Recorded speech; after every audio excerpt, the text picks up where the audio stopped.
अस्सलाम वालेकुम।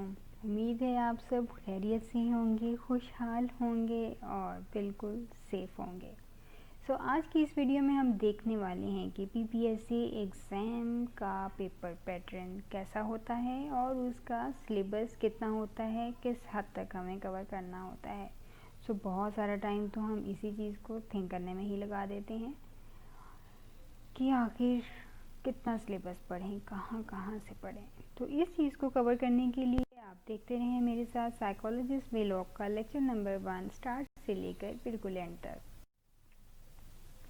सबसे पहले हम बात करते हैं कि इस चैनल में बेसिकली आप लोग मेरे साथ सीखने के वाले हैं। तो आप मेरे साथ सीखने वाले हैं या समझने वाले हैं या गाइडलाइन लेने वाले हैं कि पीपीएससी के एग्ज़ाम का पेपर पैटर्न क्या होता है, उसमें कितना सिलेबस कहाँ कहाँ से कवर किया जाता है, कौन कौन से बुक्स उसके लिए हमें रीड करनी चाहिए।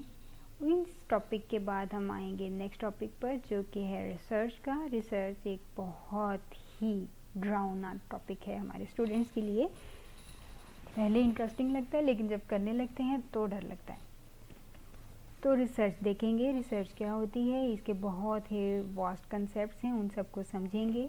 फिर हम थीसिस की तरफ आएंगे कि थीसिस को किस तरह से राइट किया जाता है स्टार्ट से लेकर एंड तक, उसकी फॉर्मेटिंग किस तरह से की जाती है। American psychological association like APA के अकॉर्डिंग उसकी फॉर्मेटिंग किस तरह से की जाती है, ये भी सीखेंगे। और ये एक ऐसी बात है जिस पे हमारे स्टूडेंट्स बहुत से पैसे खर्च कर देते हैं इस फॉर्मेटिंग को करवाने के, जबकि आप बहुत ही इजी वे में इसको सीख के खुद कर सकते हैं। तो नेक्स्ट इस थीसिस राइटिंग के अंदर अब हमें इस सॉफ्टवेयर की ज़रूरत भी पड़ती है। SPSS, WebPLS, SmartPLS and Amos. इसके अलावा और भी बहुत सारे सॉफ्टवेयर्स हैं, लेकिन फ़िलहाल हम मेरे साथ इनको सीखें, फिर हम दूसरों की तरफ भी चलेंगे। तो ये वो सॉफ्टवेयर्स हैं जिसके अंदर हम अपना डाटा एनालिसिस करते हैं, हम अपने रिजल्ट्स निकालते हैं, आउटपुट्स निकालते हैं और फिर उन पर डिस्कशंस राइट करते हैं। तो हम डाटा एनालिसिस भी सीखेंगे और इसके अलावा और बहुत सारी चीज़ें हैं जो कि टाइम टू टाइम आपको पता चलती रहेंगी, लेकिन उसके लिए आपको बने रहना होगा मेरे साथ। तो आते हैं हमारे पहले टॉपिक पेपर पैटर्न की तरफ। पेपर पैटर्न कैसा होता है?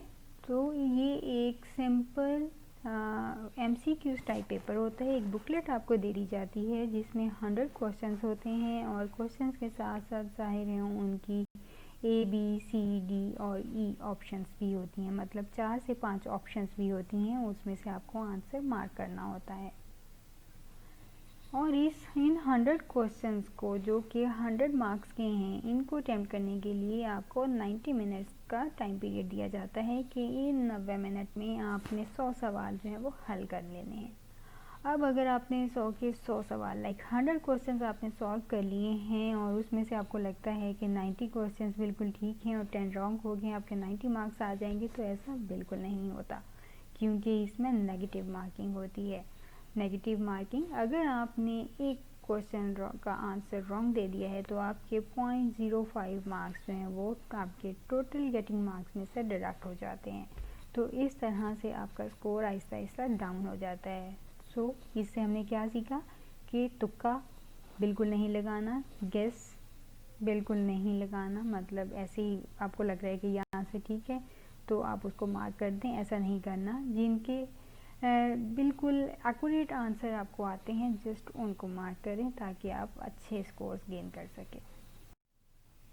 नेक्स्ट हम आते हैं कि हमारा सिलेबस क्या होता है। तो जब भी हमारे पास एडवर्टाइजमेंट आती है तो उसके सामने बिल्कुल क्लियर लिखा होता है कि आपके सब्जेक्ट का 80% पोर्शन कवर किया जाएगा, जो कि हमारे सब्जेक्ट में साइकोलॉजी है तो 80% कवर किया जाएगा। साइकोलॉजी हो या कोई भी सब्जेक्ट हो like Urdu, English, maths, physics, chemistry, biochemistry and etcetera, जो भी सब्जेक्ट्स होंगे उसका 80% पोर्शन जो है वो आपका सब्जेक्ट कवर करेगा और उसका 20% पार्ट जो है वो जनरल नॉलेज कवर करेगा।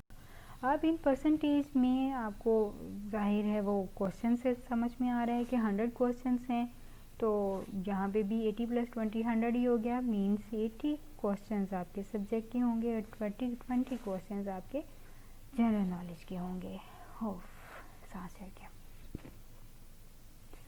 जनरल नॉलेज में अब कवर होने वाले एरियाज़ कौन कौन से हैं? Pakistan studies, current affairs, geography, basic mathematics, English, Urdu, everyday science, sports, international updates. International updates just updates नहीं हैं, इसमें उनके करंट अफेयर्स, उनकी करंट न्यूज़, उनकी जियोग्राफी, उनकी पॉलिटिक्स। पॉलिटिक्स से याद है, यहाँ पे पाकिस्तान की पॉलिटिक्स का भी जिक्र होता है एग्ज़ाम्स में। और इसके बाद हमारे पास आती हैं इस्लामिक स्टडीज़, और अगर वो नॉन मुस्लिम्स हैं तो वो इस्लामिक स्टडीज़ रिप्लेस हो जाती है एथिक्स के साथ। तो ये 10 एरियाज़ जो हैं जनरल नॉलेज के वो कवर किए जाते हैं। 10 एरियाज़ में से हर एरिया में से 2 क्वेश्चंस आपके पेपर में आते हैं। तो ये 10 एरियाज़ की 2 क्वेश्चंस मिल के 20 क्वेश्चंस बनाते हैं और 20% हमारा जनरल नॉलेज जो है वो कवर हो जाता है। अब आते हैं सब्जेक्ट साइकोलॉजी की तरफ कि इसके तो 80 क्वेश्चंस हैं, इसको कहाँ से कवर करेंगे, कैसे कवर करेंगे। सो बी काम, हम इसको भी बिल्कुल कवर करेंगे, लेकिन उसके लिए आपको देखना पड़ेगा मेरा नेक्स्ट लेक्चर, ताकि हम इसके कंटेंट्स को बहुत डिटेल से डिस्कस कर सकें और वो जनरल नॉलेज की तरह दिखने में बहुत छोटे छोटे से नहीं हैं, वो बहुत वास्ट हैं। चलिए मिलते हैं हमारी नेक्स्ट वीडियो में नेक्स्ट लेक्चर के साथ। तो तब तक के लिए आप मुझे इजाज़त, अपने बहुत सारे कीमती वक्त में से थोड़ा सा कीमती वक्त मुझे देने के लिए आपका बहुत बहुत शुक्रिया। जाने से पहले आप सब मेरे चैनल साइकोलॉजिस्ट व्लॉग को सब्सक्राइब कर दें, बेल आइकन पर क्लिक कर दें, लाइक का बटन हिट कर दें और शेयर करना बिल्कुल ना भूलें। इसके साथ आप मुझे दें इजाज़त। हमारी नेक्स्ट वीडियो तक के लिए खुशहाल रहें, आबाद रहें और हमेशा मुस्कुराते रहें। अल्लाह हाफ़िज़।